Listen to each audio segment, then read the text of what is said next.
àwọn tó súnmọ́ gómìnà àná ní ìpínlẹ̀ Kaduna Malam Nasir El-Rufai wọ́n ní inú ń bí bàbá náà wọ́n sì ní inú ò dùn lórí ọ̀rọ̀ tí ààrẹ Bọ́lá Ahmed Tinubu tó sọ nípa ẹ̀ ní ìpínlẹ̀ Kaduna lọ́jọ́bọ̀ tí í ṣe ọjọ́ Thursday ọ̀sẹ̀ tá a wà nínú èyí èyí ṣe ọjọ́ kọkàndínlógún oṣù kẹfà ọdún tá a wà yìí the 19th of June 2025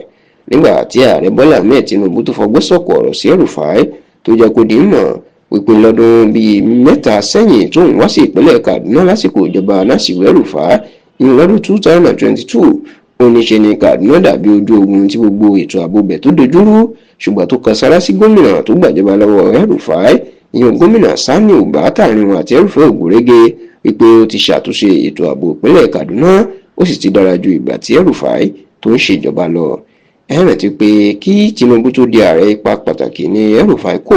láti jẹ́ kó di ààrẹ tó ń polongo ògbò fún tó sì ń gbógun ti àwọn ọ̀tẹ̀ kódà ó gbéná wojú ààrẹ àná ajagunfẹ̀yìntì Muhammadu Buhari nígbà tí ìjọba ẹ̀ tó gbé ọ̀rọ̀ owó jáde ìyẹn tó pààrọ̀ owó tó sì jẹ́ kí òun gbogbo owó kó wà ní ìgboro. El-Rufai gbógun ti wọ́n nígbà náà ó jẹ́ kó di mọ̀ pé Tinubu ló fẹ́ẹ́ ba ayé ẹ̀ jẹ́ ṣùgbọ́n lẹ́yìn tí Tinubu tó gbàjọba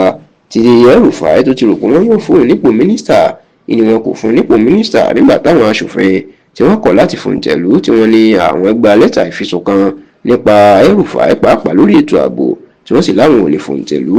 eléyìí ló dá ìjà El-Rufai àti Tinubu sílẹ̀ tí El-Rufai sọ pé Tinubu ló sọ fáwọn aṣòfin pé wọ́n gbọ́dọ̀ fòǹtẹ̀lú òun tí kìí ṣe pé àwọn aṣòfin ló fẹ́ gbé irú ìgbésẹ̀ bẹ́ẹ̀. ṣá o lọ́jọ́ Thursday ọ̀sẹ̀ tá a wà yìí tí Tinubu tó lọ sí aṣọ lójú àwọn iṣẹ́ pàtàkì tí ìjọba ìpínlẹ̀ Kaduna lábẹ́ gómìnà Sani Uba ṣe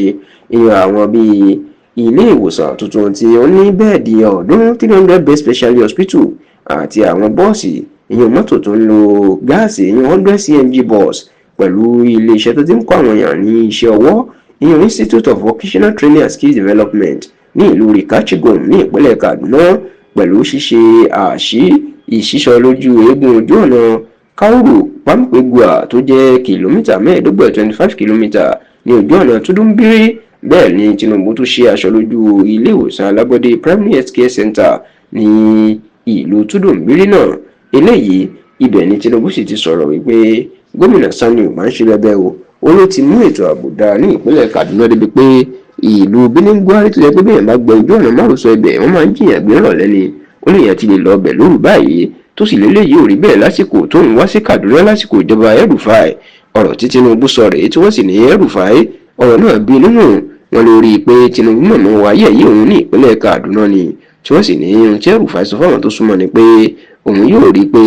àwọn lẹ́yìn Tinubu lọ́dún 2027. lẹ́yìn tí Tinubu sọ̀rọ̀ yìí ni ọmọ El-Rufai inú màá lọ sọ̀rọ̀ ló lọ́ọ́ fi àpẹẹrẹ hàn pé inú ń bí wọn sí ọ̀rọ̀ tó sọ nínú ọ̀rọ̀ tí ọmọ El-Rufai Bashir El-Rufai tó lọ kọ sórí ẹ̀rọ ayélujára ló jẹ́ kó di mọ̀ pé àwọn ti múra láti gbé Tinubu padà sípò lọ́dún 2027. ọ̀rọ̀ tó kọ sí orí ẹ̀rọ ayélujára X tó ń jẹ́ Twitter tẹ́lẹ̀ ní èdè òyìnbó ni pé can't wait for this man to return to Badilon, the north is ready. èyí tó túmọ̀ sí pé a lè ní sùúrù mọ́ ojú tí ń kán wa láti lé ọkùnrin padà sí Badilon. àwa ilẹ̀ Haúsá àti ṣetán àti gbáradì. èyí sì rántí pé ilé Tinubu ló wà lágbègbè Badilon ní Ìkòyí ní ìpínlẹ̀ Èkó. ibẹ̀ ni ọmọ El-Rufai sọ pé àwọn fẹ́ dá Tinubu padà sí